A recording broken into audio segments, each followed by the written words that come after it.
unlimited liability in case of a fraud.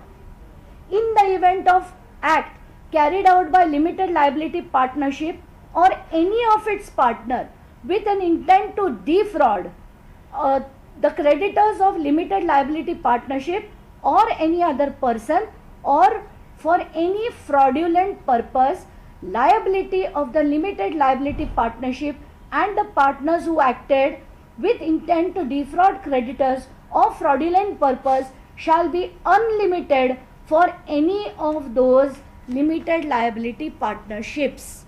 Now आता याचा अर्थ की आणि त्याच्यात पुढे काय दिलंय, the extent of the partner unless established by limited liability partnership that such act, जर त्यांनी असं सिद्ध केलं पार्थ पवारनी की हे मला माहीतच नव्हतं, हे रजिस्ट्रेशन होणार आहे हे मला माहीतच नव्हतं, तरच फक्त दिग्विजय पाटीलवर ते येऊ शकतं. पण आत्ताच्या घटनेला आपण सगळ्या माध्यमांनी हा पेपर दाखवला आहे. याच्यात कायद्यानी अमेडिया एंटरप्राइजेस LLP ज्याच्या दोन्ही पार्टनर्सच्या सह्या आहेत ते म्हणतात की या व्यवहाराचे अधिकार हे आम्ही पूर्णपणे दिग्विजय पाटलांना देत आहोत.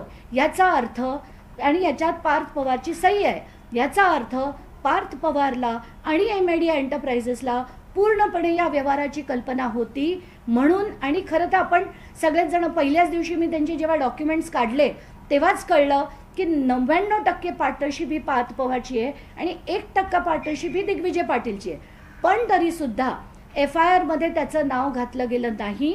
हे नुसते वाचवण्याचे धंदे आहेत. आणि आता ही ॲक्ट ही मी तिथल्या पोलीस अधिकाऱ्यांना पाठवून देणार आहे.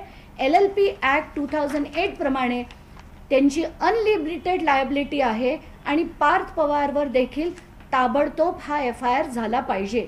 त्याच्यात पुढे असं दिलंय, without prejudice to any criminal proceedings which may arise under the law for the time being in force, the limited partnership and any such partner or designated partner or employee shall be liable to compensation to person who has suffered the loss, आणि provided that such a, परत तोच मुद्दा आहे की जर त्याला फक्त माहीत नसेल की हा व्यवहार होतोय तरच तो त्याच्यातनं बाहेर पडू शकतो, नाहीतर प्रत्येक पार्टनरला हे भोगावंच लागेल, त्याची जी शिक्षा आहे ती भोगावी लागेल.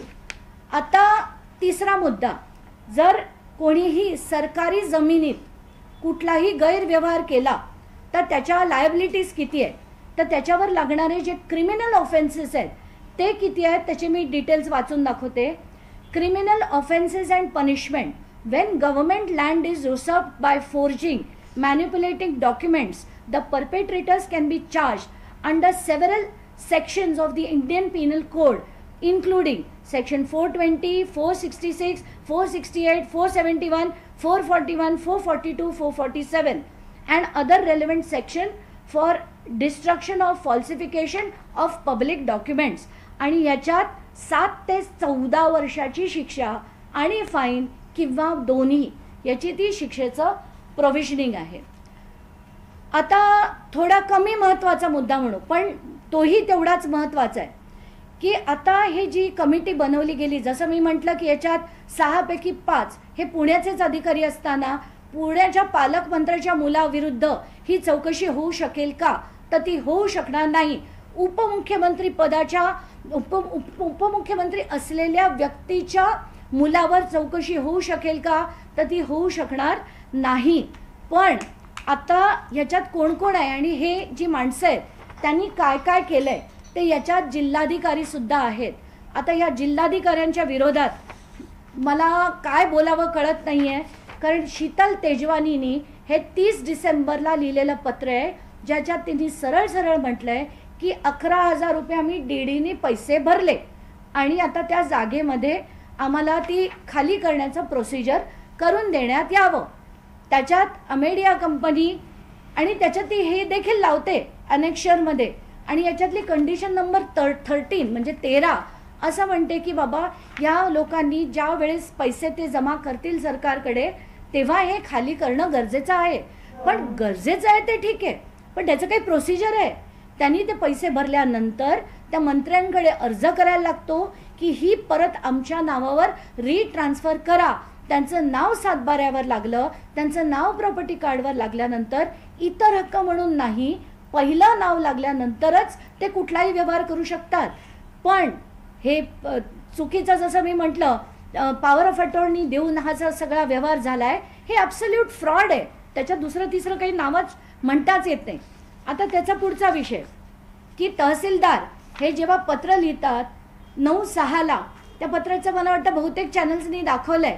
प्रत्येक ठिकाणी मी बघतेय की तात्काळ 24 तासात उत्तर द्या, 24 तासात अभिप्राय द्या, अर्जंट इंटरव्हेन्शन, हे जे शब्द जे मी सिंचन घोटाळ्यात देखील बघितले होते, खास बाब, तात्काळ करा, हे सगळे पुन्हा इथे येताना दिसत आहेत. आणि हे अगदी टिपिकल अजित पवारांचे त्यांनी सांगितल्याप्रमाणेच केलं जातं, याच्यात काहीच शंका नाही.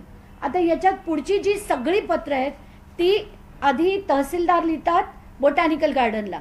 बोटॅनिकल गार्डन असं म्हणतं की आमच्या इकडे 16 जूनला 2025ला अचानकपणे काही लोक आली, त्यांनी दादागिरी केली की जमीन खाली करा, आणि म्हणून तुम्ही कलेक्टरांना त्यांनी पत्र लिहिलं की तुम्ही याच्यात अर्जंट इंटरव्हेन्शन करा. म्हणजे जून महिन्यापासून कलेक्टरांना माहिती होतं, कलेक्टरांनी SDOला पत्र लिहिलं, SDOनी तहसीलदारला लिहिलं, मग कलेक्टर या चौकशी समितीत कसे असू शकतात, आणि ते पण पुण्याचे सगळे अधिकारी, जसं मी म्हटलं, हे या समितीत कसे असू शकतात. आता ही जी पुढची सगळी माणसं आहेत या सगळ्यांना माहिती होतं की हे फ्रॉड आहे. पण एकामध्ये म्हणजे जुलैपासून, हे जूनमध्ये पहिलं पत्र बोटॅनिकल गार्डननी 16 तारखेला लिहिलं कलेक्टरना, आणि 30 डिसेंबरला ते शीतल तेजवानींनी लिहिलेलं होतं. तर 30 डिसेंबर 2024 ते आता नोव्हेंबर 2025 कलेक्टरांनी काहीही केली नाही.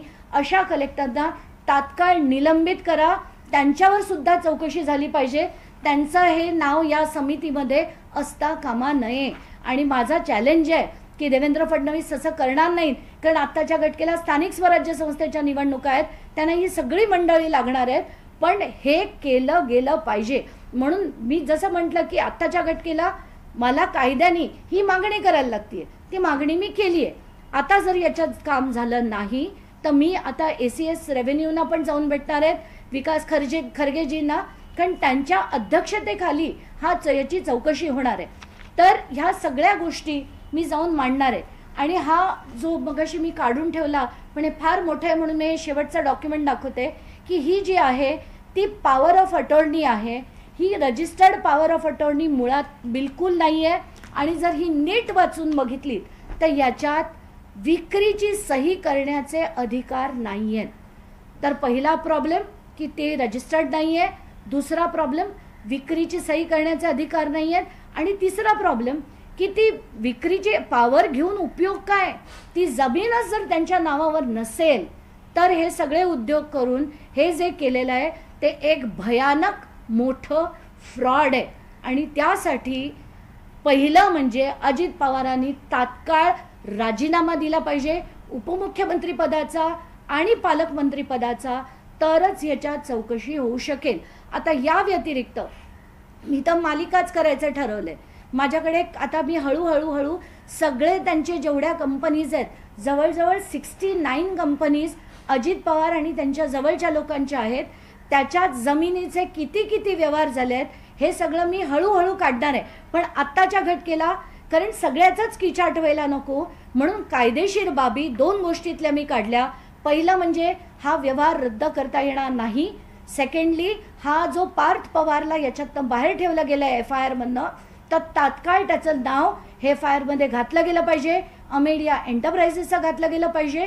कारण लिमिटेड लायबिलिटी पार्टनरशिपमध्ये लायबिलिटी ही अनलिमिटेड पार्टनर्सवर नक्कीच असते जेव्हा फ्रॉड केला जातो तेव्हा. चला, धन्यवाद. अंजलीताई, तुम्ही म्हणताय की उपमुख्यमंत्री अजित पवारांनी राजीनामा तुमची मागणी आहे, पण अजित पवारांचं तर म्हणणं असं आहे की मला तो पत्ता पण माहिती नाही, पार्थ पवारने हे व्यवहार केले हे मला माहितीच नाही, मग याच्यामध्ये आका कोण आहे? तर कदाचित आता अजित पवारांना अशी अनेक उत्तरं द्यायला लागतील, कारण याच्या पुढे मी पार्थ पवारांच्या सगळ्या कंपनीज, सुनेत्रा पवारांच्या सगळ्या कंपनीज, अजित पवारांनी स्थापन केलेल्या सगळ्या कंपनीज, आता त्याच्यात कोण कोण आहेत, त्याच्यात किती जमिनी आहेत, या सगळ्याचेच खुलासे करणार आहे. त्यामुळे आता अजित पवारांनी असलं बोलणं बंद केलं पाहिजे. ते परवाच्या एका पत्रकार परिषदेत असंही म्हणाले की 2009 मध्ये माझ्यावर काही आरोप झाले, 15-16 वर्षात ते सिद्ध नाही झाले. प्रत्येक आरोप सिद्ध झाला होता. चार्जशीट देखील फाईल झाली होती. बाळगंगा धरणात, कोंढाणे धरणात सगळ्यामध्ये चार्जशीट फाईल झाली होती. पण तुमचे मित्र देवेंद्र फडणवीस झाल्यानंतर तुमच्या सगळ्या केसेस या बंद करण्यात आल्या, त्या सगळ्या रिओपन झाल्या. तर तुमची काशी होईल याच्यात काही शंका नाही. मात्र ते असंही म्हणतात की एकीकडे काही दिवसांपूर्वी माझ्या कानावर आलेलं होतं आणि काही अगदी कारण ते